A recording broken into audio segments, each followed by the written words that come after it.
किसान भाई, स्वागत है आपका हमारे YouTube चैनल गन्ना किसान में। तो आज की वीडियो में हम बात करने वाले हैं कि गन्ने का जो खेत है, गन्ना बुआई से पहले उसको कैसे किस प्रकार से हम तैयार करें कि ताकि हम अच्छा उत्पादन पा सकें। क्योंकि कहीं ना कहीं किसान भाइयों, गन्ने का जो खेत तैयारी है वो कहीं ना कहीं बहुत ही ज़्यादा मैटर करती है कि आपका गन्ने का उत्पादन और उसका जो जमाव है वो किस प्रकार से हो। तो किसान भाई, सबसे पहले जो जुताई आपने खेत अपने की करनी है वो करनी है डिस्क प्लाव या फिर मिट्टी पलट हल से। इससे क्या होता है किसान भाइयों कि ये काफ़ी गहराई तक मिट्टी को खोद देता है, जिसकी वजह से मिट्टी की जो निचली परत होती है, जो कठोर परत होती है, उसको ये तोड़ देता है।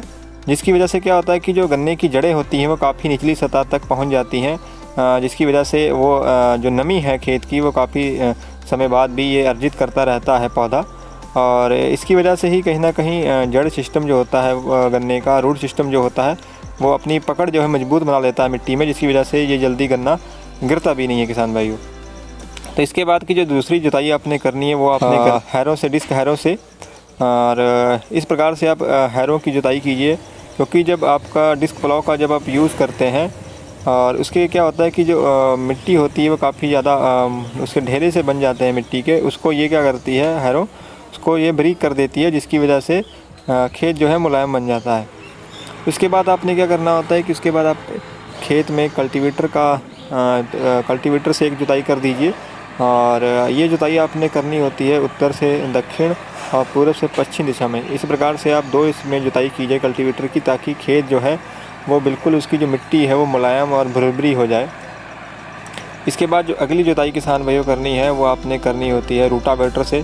जैसा कि आप सभी लोग जानते हैं कि रूटावेटर जो होता है वो जो मिट्टी होती है उसको बिल्कुल ही कह सकते हैं कि मुलायम और बारीक बना देता है, जिसकी वजह से क्या होता है कि जितना ज़्यादा आपका खेत मुलायम और मिट्टी भुरभुरी होगी, उतनी ही जो जमाव है गन्ने का और जो टिलरिंग देने की जो क्षमता है उतनी ही ज़्यादा गन्ने की होती है।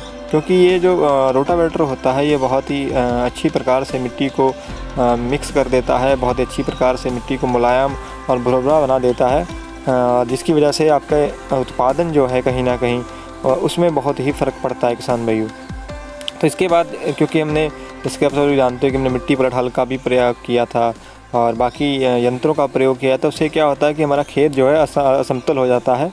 और इसके बाद में समतल करने के लिए आप लेज़र एंड लैंड लेवलर का प्रयोग जो है इसका इस्तेमाल आपने करना होता है, जिसकी वजह से इसका प्रयोग करके आप अपने खेत को बिल्कुल समतल कर सकते हैं। क्योंकि अगर समतल होगा तभी आप जो पानी लगाएंगे तो उसमें आपको आसानी होगी। तो किसान भाई, इस प्रकार से आप अपने खेत की जो तैयारी है, जो खेत को अपने को तैयार कर सकते हैं गन्ना बोने के लिए। और किसान भाई, गन्ना बुआई का जो सही समय है और सही जो तापमान होता है वो 22 से 35 डिग्री के बीच में होना चाहिए किसान भाइयों। और इसकी अब बुआई जो मानसूनी बुआई है गन्ने की, वो आप अगस्त से 15 सितंबर तक कर सकते हैं। वहीं अगर सर्दकालीन गन्ना बुआई की अगर बात की जाए तो 15 सितंबर से आप 15 नवंबर तक इसकी बुआई कर सकते हैं, क्योंकि ये समय बढ़िया होता है। और वसंतकालीन गन्ना बुआई जो है वो 1 फरवरी से 10 अप्रैल तक आप उसकी बुआई कर सकते हैं। और जो गेहूं कटाई के बाद में जो वसंतकालीन गन्ना बुआई जो है वो 10 अप्रैल से 30 अप्रैल तक आप उसकी बुआई कर सकते हैं। ये जो गन्ना बुआई के समय है इसके अनुसार आप गन्ना बुआई कर सकते हैं। तो किसान भैया, आपको ये जानकारी हमारी कैसी लगी, लाइक और कमेंट करके ज़रूर बताइएगा। अगर आप हमारे चैनल पर नए हैं तो चैनल को सब्सक्राइब ज़रूर करिएगा, क्योंकि खेती बाड़ी से संबंधित इसी प्रकार की नई नई जानकारियाँ आप तक लेके हम आते रहते हैं। धन्यवाद किसान भाइयों।